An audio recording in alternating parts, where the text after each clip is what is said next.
So yun po guys, ayan magandang araw po sa lahat, especially po sa mga charity viewers po dyan ng PB Team at sa lahat po ng sobrang nagmamahal kay Krishna at kay Sir Paul Pugong Biyahero. So in this video po is another topic po yung pag-uusapan po natin. So ito po ay patungkol doon sa naging live nga po ni Sir Paul sa kanyang YouTube channel, kung saan nga po is nabanggit nga po niya na meron nga po siyang panibagong pasisikatin. At yun nga po ay ang batang si Mike, yung half foreigner nga po na bata na nakakatuwa rin po kasi gusto daw po ng batang ito na maging isang vlogger at idol nga daw po niya si Sir Paul dahil nga po sa pagpapaabot nito ng tulong sa mga kababayan po natin na nangangailangan po ng tulong. Pero bago po natin pag-uusapan further si Mike, is pag-usapan po muna natin yung mga napasikat po ni Sir Paul before. Kasi I believe sa mga natulungan po ni Sir Paul, medyo marami-rami din po yung mga nagkaroon ng YouTube channels. But then, dalawa po sa kanila yung tumatak po talaga sa mga charity viewers, tumatak po talaga at sumikat po talaga. At una na nga po dyan ay si Edito na ginawan nga po ng YouTube channel ni Sir Paul. At ang channel nga po niya ay ang Peking Bombay, na until now is part pa rin po si dito sa sa PB Team at tumutulong din po siya sa mga kababayan po natin, especially po sa mga katutubo na katulad po ni Edito doon sa kanilang lugar. So umasenso po si Edito, naging maayos po ang buhay ni Edito at ng kanyang pamilya dahil nga po sa tulong na ito ni Sir Paul, especially dahil nga po naging vlogger nga po siya sa tulong nga po ni Pugong Biyahero. And yun nga po, sa kasalukuyan po is napakasikat po talagang umuugong yung pangalan po ni Krishna na ginawan nga po ng YouTube channel ni Sir Paul na Peking Koreana at naging ka-love team nga po niya ito. Hanggang ngayon po is talagang patuloy pa rin po yung pagsikat at pag-angat nga po ni Krishna at patunay lamang po talaga ito na si Sir Paul po talaga ay isang star maker at talagang napaka-creative po ng mind ni Sir Paul at talagang nag-iisip po siya kung paano mas matulungan nga po ang isang tao, especially kapag malaki po yung potential po nito like si Edito na nga po, medyo may pagka-Indiano nga po, may pagka-Bombay, kaya nga po ginawan po ng channel na Peking Bombay at nakilala din po talaga siya sa social media. At yun nga po, last year lang po dahil nga po nakilala po nila itong si Peking Koreana na napakaganda pong dalaga na parang Koreana nga daw po, kaya ginawan nga po ng YouTube channel ni Sir Paul at naging Peking Koreana na hanggang ngayon po is talagang tinatangkilik, pinapanood po ng mga viewers at malaki po ang naitulong po ng channel na ito kay Krishna dahil nga po yung mga pangarap po niya, especially sa kanyang pamilya, is unti-unti na nga pong natutupad. At ito nga po, itong bata nga po na si Mike, although wala pa po siyang channel name at pinag-iisipan pa po ni Sir Paul, alam ko na kapag matuloy po itong plano ni Sir Paul nga po na pasikatin ang batang ito gawa ng YouTube channel, ay panigurado po akong sisikat din po ang batang ito kasi alam naman po natin kung gaano po ka-supportive yung mga charity viewers nga po ng PB Team na kapag meron pong ipinakilala si Sir Paul, especially ginawaan po ng YouTube channel ay talagang sinusuportahan din po ng mga charity viewers nga po. Same nga po sa nangyari kay Peking Bombay tsaka kay Peking Koreana Krishna. Kaya ipag-pray po natin na maging successful nga po itong batang ito kasi malaki po ang maitutulong nito sa kanyang pamilya. Kasi kung napanood nyo po yung vlog po ni Sir Paul sa kanya at sa kanyang pamilya, talagang napakahirap po ng buhay po nila. At yung pamilya po nila ang patunay na hindi po lahat ng mga half foreigner or ipinanganak na may dugong banyaga is mga mayayaman or may pera nga po.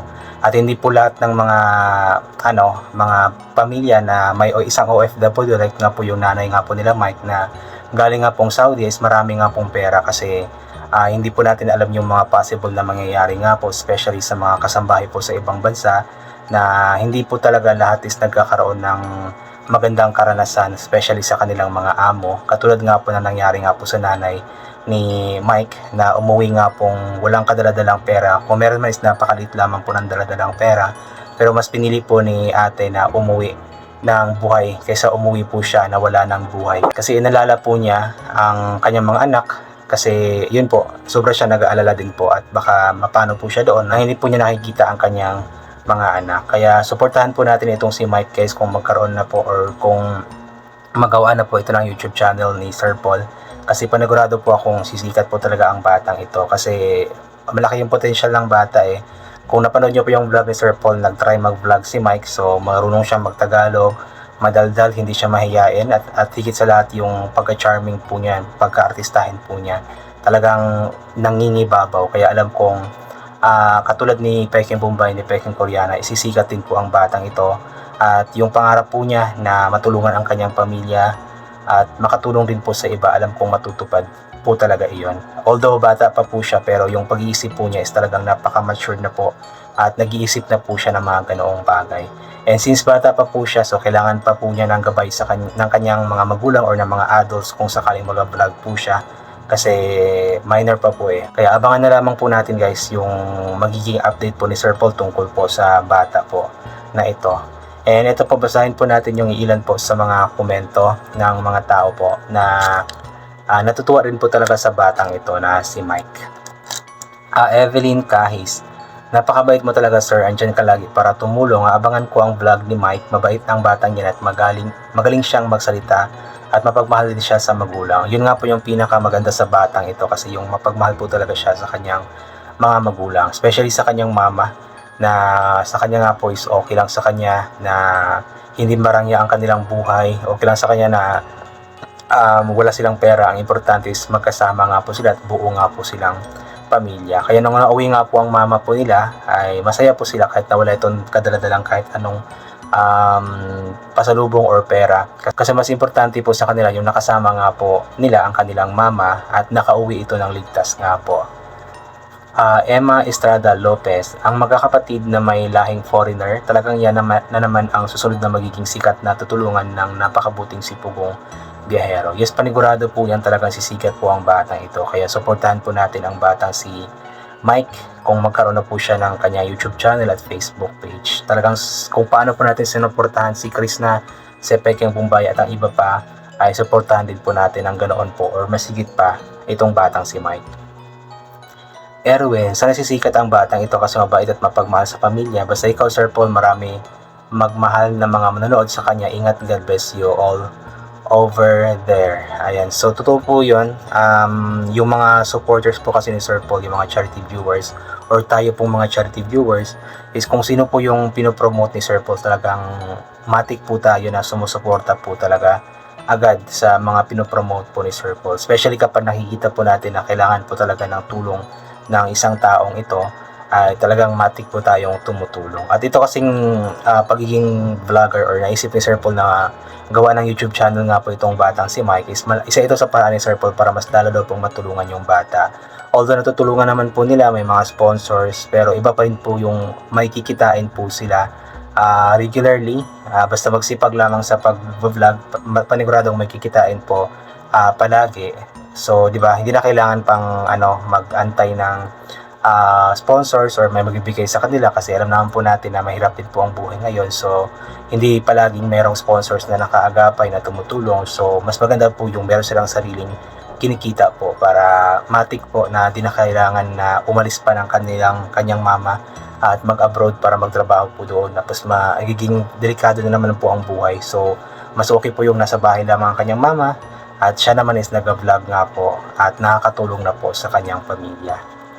Ito po mula kay Lialin. Abangan ko yan si Mike, madaldal na bata, ang pogi, di siya mahiyain na bata. Abangan ko si Mike, watching from Kuwait. O, di ba? Pogi na bata, artistahin na bata.